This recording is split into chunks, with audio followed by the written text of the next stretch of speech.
Fala galera, bem-vindos a mais um vídeo aqui do canal Filho de Peixe. Muito prazer, eu sou o André Siqueira e no vídeo deste domingo vamos falar sobre Santos e Botafogo, o nosso vídeo pré-jogo, um dos vídeos mais tradicionais aqui do nosso canal.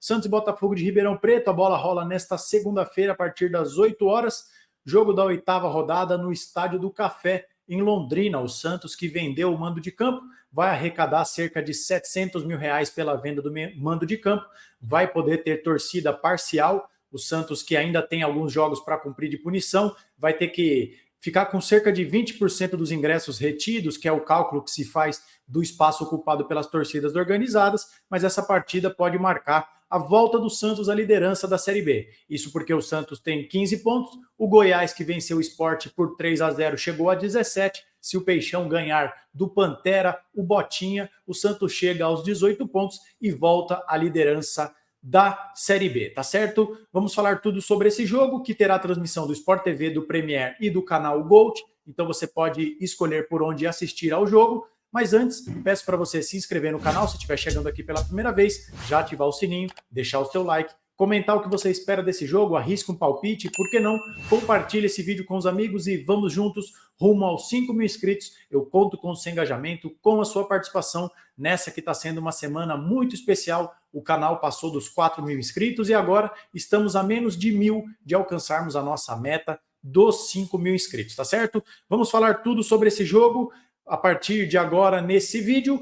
Esse jogo, na verdade, que marca a primeira partida do Gabriel Brazão enquanto titular, que depois da lesão triste do João Paulo, que deve demorar cerca de um ano para voltar a jogar, o Brazão começará a sua sequência como titular, enquanto o Santos ainda discute quem será o contratado para ser o reserva do Brazão, visto que a comissão técnica e a diretoria não confiam no Diógenes, tá certo? Para essa partida tem a dúvida se o João Schmidt seguirá como titular ou se ele vai ficar no banco de reservas. Ele está relacionado para a partida, mas não sabemos se ele começa jogando. Se isso não acontecer, o Thomas Rincon, o general, deve ser mantido na equipe titular. E esse jogo também é a primeira partida em que o volante Alisson volta a ser relacionado depois de quase um ano. Ele que não entra em campo desde o dia 10 de junho de 2023. O Alisson foi testado como zagueiro, pode ser ali uma opção no banco de reservas para a posição, visto que o Jair está com o time sub-20. E podemos ver no segundo tempo desse jogo o Rainer entrando na segunda linha como um ponta, ou esquerda ou direita. Ele que foi testado nessa função no jogo treino em que o Santos ganhou do Juventus da Moca por 5-1 ao longo dessa semana de preparação. E o nosso adversário, o Botafogo de Ribeirão Preto, tem muitos problemas para escalar o time, muitos problemas na defesa. O Bernardo Chapo e o Matheus Costa, que vinham sendo titulares do técnico Paulo Gomes, português, estão machucados. E o Erickson, que vinha sendo o substituto imediato do Bernardo, se lesionou ao longo dessa semana, na preparação. Então o treinador português pode se ver obrigado a mudar a formação do seu time, porque tem muitos desfalques na defesa. Antes da gente começar com os campinhos, passar algumas informações para vocês que eu vou colocar aí na tela, né? O Botafogo de Ribeirão Preto é o lanterna da competição, não tem nenhuma vitória, é um dos únicos 2 times ao lado do Paysandu que ainda não venceu na Série B. É um time que não marca gol há 6 partidas, sendo 5 delas pela Série B, e um deles, o 6º jogo, foi contra o Palmeiras na Copa do Brasil. É o 5º time que menos acerta finalizações no gol. Isso explica porque é o pior ataque da competição, com apenas 2 gols marcados. E é o 5º time que mais faz faltas. Um time muito frágil, que está muito pressionado. Ao longo dessa semana, os torcedores do Botafogo de Ribeirão Preto cobraram o elenco, que vive o pior início do clube numa Série B, num recorte recente. Aí o início do Botafogo de Ribeirão Preto é muito ruim. Para a gente falar dos campinhos, para a gente entrar na análise propriamente dos times, eu vou passar para os campinhos aqui para vocês, para eu passar algumas informações para vocês, tá bom? Então vamos lá rapidamente. Como vocês já estão acostumados, a provável escalação do Santos é a seguinte: João Paulo não, olha, força do hábito. Gabriel Brazão no gol, JP Sherman, Joaquim, Gil e Escobar, Thomas Rincon ou João Schmidt, Pituca e Juliano, e na frente Otero, Patati e William Bigode. Eu não encontrei uma provável escalação do Botafogo, mas analisando ali peça por peça e sabendo dos desfalques que o treinador português terá, uma possível escalação do adversário do Santos é a seguinte: João Carlos no gol, o Alisson na lateral direita, Lucas Dias, Fábio Sanches e Patrick Bray na lateral esquerda, Felipe Souto, Gustavo Bochecha e Douglas Baggio, e na frente Emerson Ramon, Jonas Toró, aquele mesmo criado nas categorias de base do São Paulo, e Alexandro, tá bom? Algumas coisas sobre esse time. Primeiro que eu vou colocar aqui mais algumas informações para vocês. O Botafogo costuma se defender dessa forma. É um 5-2-3. Eu vou até colocar na tela para vocês uma imagem do jogo do Botafogo contra o Novo Horizontino, que foi uma das partidas que eu assisti para preparar esse material para vocês. O que acontece é que o lateral direito, o Alisson, ele acaba baixando, centralizando para jogar como zagueiro, e o Emerson Ramon fecha ali na linha de 5, voltando para recompor. Eles ficam com a linha dos 2 volantes e os 3 atacantes, porque o Douglas Baggio não recompõe tanto assim. E aí, voltando aqui para mim rapidamente, uma coisa que eu vi que ficou muito claro para mim no estudo do adversário do Santos é que justamente por essa formatação de colocar os 5 jogadores lá atrás e os 2 volantes à frente da zaga, com essa linha de jogadores marcando lá em cima, o Botafogo deixa um espaço muito grande entre as linhas, entre essa primeira linha que faz um combate ali, não é uma marcação-pressão, mas é um time que acaba subindo ali com alguns jogadores da frente para tentar dificultar a saída da bola.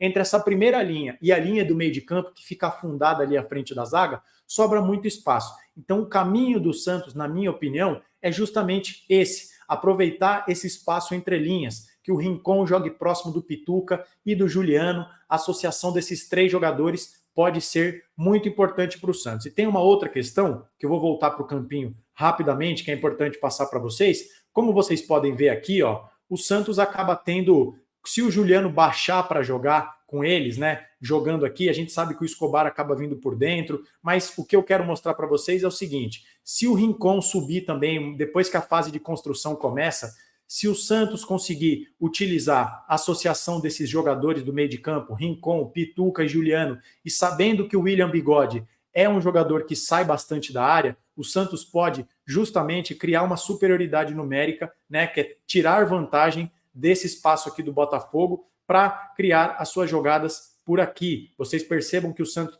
pode ter 3 jogadores de meio contra os 2 volantes, visto que o Douglas Baggio não recompõe tanto, e se o William Bigode se juntar a eles, além disso, ele vai fazer com que os jogadores, um dos zagueiros do Botafogo, provavelmente tenha que subir para acompanhá-lo, e isso abre espaço para a infiltração dos jogadores. Então esse é um caminho muito interessante que o Santos pode aproveitar para ter vantagem numérica no setor de meio de campo, aproveitando esse espaçamento entre as linhas do Botafogo e também movimentando para tirar algum jogador da linha de defesa da área, tá bom? Então, isso é uma coisa que o Santos precisa prestar atenção, é um caminho interessante para o Santos fazer gol, além, é claro, daquela dobradinha que a gente já está acostumado pelo lado direito, com o JP Sherman ultrapassando, jogando junto do Patati, pegando um 2 contra 1, o Sherman e o Patati, geralmente contra o lateral esquerdo do Botafogo, Patrick Bray, que é um dos principais jogadores desse time, ele ataca bastante, enquanto o Alisson fica um pouco mais preso,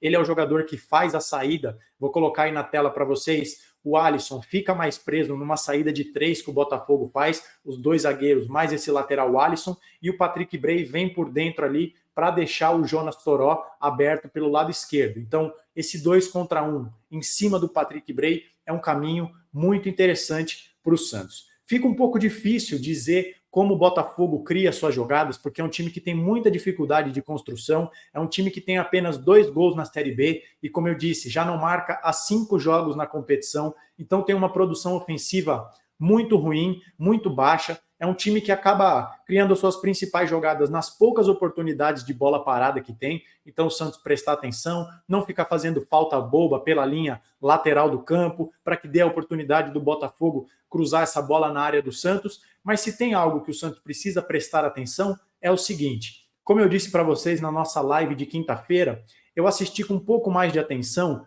o duelo do Botafogo com o Palmeiras na Copa do Brasil. O Palmeiras eliminou o Botinha, mas principalmente no jogo do Allianz Parque, em que claramente a proposta do Botafogo era jogar por uma bola para vencer de 1-0, o que o treinador português fez? A linha de 5, que já mostramos para vocês, e os 2 jogadores das beiradas como as principais válvulas de escape. o Toró e o Emerson Ramon ou o Alexandro jogando aberto. Então, isso que o Santos precisa prestar atenção. É claro que o Santos vai tentar ter a bola mais tempo, porque é o mandante, o Botafogo não vai querer ficar com a bola, isso a gente sabe. Então o Santos precisa ter um pouco de cuidado na transição defensiva, ou seja, no famoso contra-ataque, porque é um time que tem jogadores de velocidade, o Emerson Ramon, o próprio Alexandro, que joga com a camisa 9, é veloz, o Toró é veloz. Então imaginem uma situação do Botafogo marcando com os 5 lá atrás, uma linha de 4 jogadores também, especulando o contra-ataque. Então prestar atenção, se sobe os 2 laterais, é uma coisa que precisa ter uma sobra, o Rincon precisa estar ali, é uma coisa que o Santos precisa ser inteligente, não pode perder, rifar a bola de qualquer momento, de qualquer maneira, precisa ter um refino, precisa ter um carinho para finalizar jogadas, para não dar oportunidade do Botafogo contra-atacar. É um time que vem muito pressionado, na lanterna da competição, não venceu nenhum jogo, e eu aposto que no planejamento do Botafogo, por mais que eles ainda não tenham vencido nenhum jogo, eles vão vir jogar por uma bola e o empate para eles está mais do que suficiente. Vai ser quase uma vitória se o Botafogo vencer o Santos tendo um ponto. Se o Botafogo somar contra o Santos, perdão, um ponto. Para quem não tem quase nenhum ponto na competição, somar um ponto que seja contra um time que é favorito ao título, favorito ao acesso e que pode voltar à liderança da competição nesse jogo, eu acho que um ponto para o tricolor de Ribeirão Preto vai ser muito importante. Então o Santos precisa fazer o dever de casa, qualquer resultado que não seja uma vitória tranquila é vexame. Por exemplo, o Goiás enfrentou o Botafogo de Ribeirão Preto e meteu 4-0, então o Goiás, que é um parâmetro interessante para o Santos, meteu 4-0. O Guarani, que está afundado na zona de rebaixamento, pegou o Botafogo e ganhou de 2-0. E o Novo Horizontino, que é um time que tem um orçamento muito menor que o Santos, na última rodada, dentro do estádio do Botafogo, venceu o Botafogo. Então, qualquer resultado que não seja uma vitória tranquila do Santos, parecido com o que foi o jogo contra o Brusque, é sim preocupante. Então, que o Santos possa vencer e convencer, vencer com autoridade e, quem sabe, por que não, já que eu sou um otimista por essência, que o Santos possa ter um segundo tempo mais tranquilo para dar minutagem para os garotos que não costumam entrar muito, né? A gente sabe que não temos muitos jogadores no banco de reservas das categorias de base, mas eventualmente dar minutagem para um Sandri, por exemplo, que é um jogador que acho que a gente precisa ver tendo mais minutos em campo, e que o Carille não faça o que costuma fazer, tirar o Patati, tirar o JP Sherman, deixa os meninos da Vila jogarem, porque tem jogadores aí, os mais velhos, os Casares, os Oteros da vida, Oteros não, Patricks da vida, Casares, Patrick, Serginho, que a gente já não espera muita coisa. Esse é o vídeo pré-jogo, portanto, que eu queria trazer para vocês, com um raio-x do nosso adversário, com algumas imagens, com os campinhos que vocês já estão acostumados. O resto você já sabe. Gostou do vídeo? Like. Está chegando aqui pela primeira vez? Se inscreva, ative o sininho, comente, arrisca um palpite. Se você é torcedor do Botafogo e caiu nesse vídeo, diga para mim se você acha que eu analisei corretamente o time de vocês. O que vocês esperam desse jogo? Um empate contra o Santos, tá bom? Comente aqui, quero saber a sua opinião. E amanhã, assim que acabar a partida, você tem um encontro marcado comigo na nossa live pós-jogo. Venha participar para a gente discutir esse jogo do Santos pela 8ª rodada da Série B, tá certo? A gente volta amanhã, então. Tomara que o Santos faça uma boa partida e possa vencer o Botafogo de Ribeirão Preto. Aguardo vocês amanhã, a partida por volta das 22 horas aqui no nosso canal. Nos vemos no próximo vídeo. Um abraço a todos e até a próxima.